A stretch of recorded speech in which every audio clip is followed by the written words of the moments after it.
A story from the UK, it's quite tragic, is about a software system, if you could go online, called Horizon, where post office managers were given software that would manage their post offices. These are small entrepreneurs who were going to run their own post office. It was going to be their lifetime's dream. Well, there was a bug in the software where it miscalculated all the financials, and they were accused of fraud, and they went to jail. Many committed suicide. This is a completely real story. Go on BBC, check it. And the software was never fully tested. Well, it's that kind of system that we try and prevent with our software. And we do quite a lot of work with state governments in the US and local governments in the UK and around the world, as well as big companies that make these tools. And so we believe that using the right kind of software, as well as obviously having a qualified team and knowing what you're doing, but helps users reduce the risk of this kind of terrible thing happening. They went to legal aid, they got lawyers involved. I think it took 5 to 10 years for this finally to get the press attention, and people were given pardons, but several people were so distraught, they tried to pay out of their own savings, several went bankrupt, several did commit suicide. It was a terrible scandal. And these were basically hardworking mom and pop companies. They were small independent post offices in the UK where you have your own business, you would do post office and stamps and sell newspapers and all that stuff. And this was the software you had to use to do the payroll, the tracking of the inventory.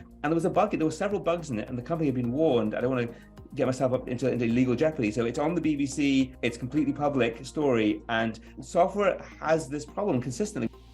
We compete with an order of magnitude of probably about, depending on the exact segment, about 50 or so companies that compete strongly with us. Some of them are big like Microsoft, and then there's some much more specialized companies that are probably more the same scale as us. And that's probably true for a lot of software companies, because the big guys, they do so many things that you sort of compete with them just by being in the industry. And the differentiators for us have really been around the quality and risk management side. We realized early on that a lot of tools help you plan software and develop it. There's not as much on the testing side, or if there is testing software, it's not well connected to the people who wrote the software or designed it and defined it. And then the risk management, being able to track future risks, has been a huge differentiator. Obviously, there's things like price and some of the ways we do licensing that's a bit different to other people, which are other differentiators, and I could go into more of that. But again, for the audience, it's important to have, I think, what we would call feature differentiators and non-feature differentiators. Because what we find is when you're doing business, people will come to you because you have a certain feature like risk management that no one else has. But also, we have a licensing model that's more flexible, so they can have a team in India, a team in the US, or a team in South America working in different time zones and use the same licenses, which makes it economically more interesting.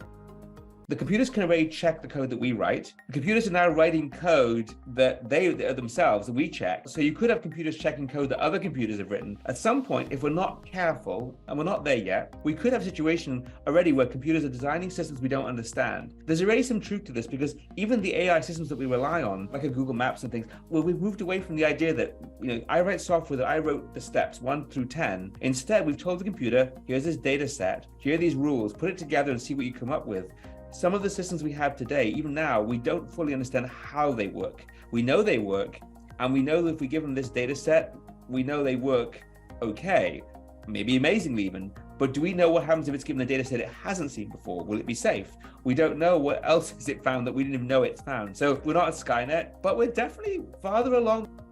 I think that's helped us in the market have a much stronger differentiation than if we just simply said, we have these features that we have, but otherwise we're the same. Or you can just be, we're like them, but cheaper, which is a price differentiation. So having a combination of these things is really important, because we find in the industry that most people don't choose solely on price, but price is a factor. And then people choose on certain features they want, but they also want usability, integrations, onboarding. There's a lot of sort of subtle things you have to get right to make the software adoptable and adopted by people easily. And in software in our world, it's quite a hard process to get that right, because you're dealing with technical users, but they're also very time pressed. So even though they're technical, they don't always have time to read everything. So how do you explain a complex thing simply? And we find it's often through stories and examples, like we just did on this podcast. Giving the story about what happened in the UK with the post offices is a much easier way for me to explain than if I just simply said, oh, risk management, testing. These are amorphous topics. So people like stories and storytelling.